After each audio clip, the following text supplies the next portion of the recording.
you like puzzles? What kind of puzzles? And where do you begin when trying to solve a puzzle? These are all questions that pertain to you, the individual. Whether you are a child or an adult, puzzles represent a challenge. Autism is a challenge. The international symbol for autism is a puzzle piece, signifying the mystery of the disorder. Autism is a developmental disability that affects, in different forms and to varying degrees, a person's ability to communicate and socially interact with others.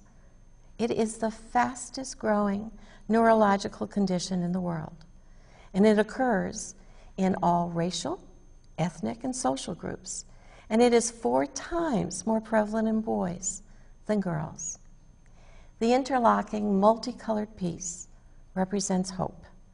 There is no known single cause for autism, but increased awareness and research are the sources for the hope.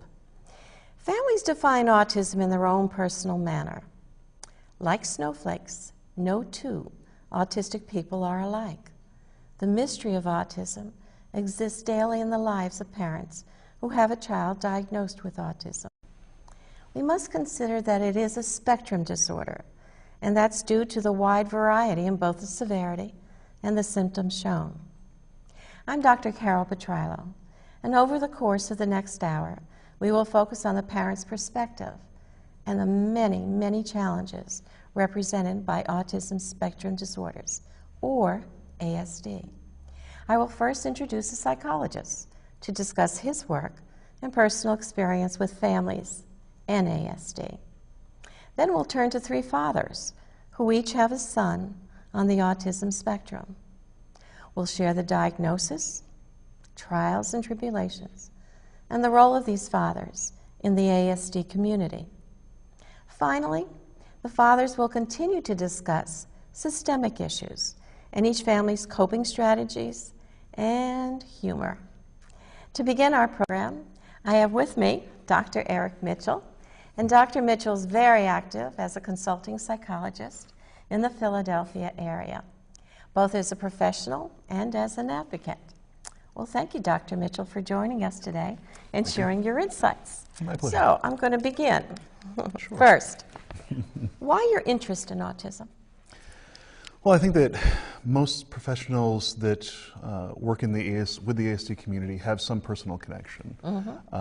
Many times that starts at a young age. When I was a toddler, one of my play friends was on the spectrum, and as I was developing, I started to notice that he was not connecting much with me.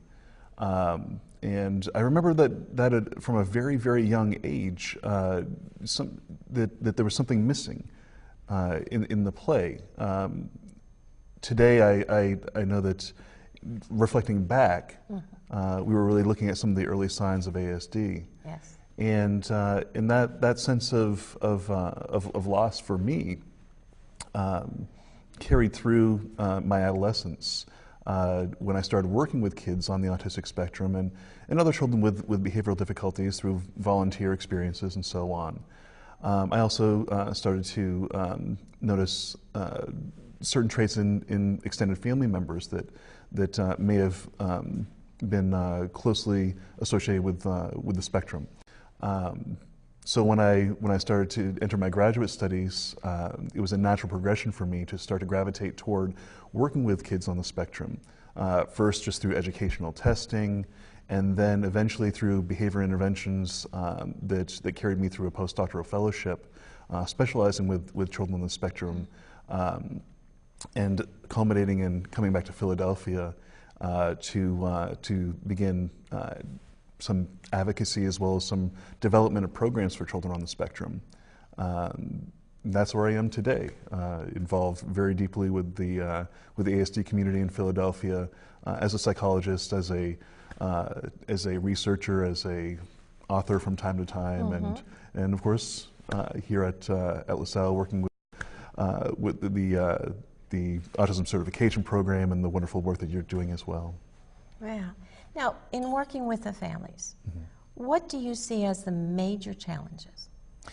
Well, I think when the news comes to the families that there's a professional that suspects that there might be something developmentally going maybe not quite as planned with the child, that can be upsetting news. Now, historically, families, given when the diagnosis of autism comes along, autism has often been thought of as a real game changer for their children.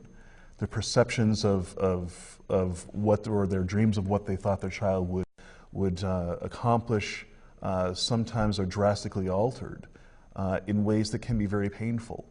I think that in recent years we've started to look at autism spectrum disorders as not a sentence per se, but really an opportunity to address the strengths and the maybe slightly deferred goals for the children in those families.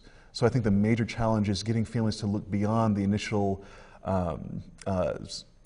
diagnosis, the words autism spectrum disorder, and looking toward the strengths that their children hold. For many, there still is a grieving process. In much the same way as you would lose a loved one, you lose the dreams of what your loved one could one day attain.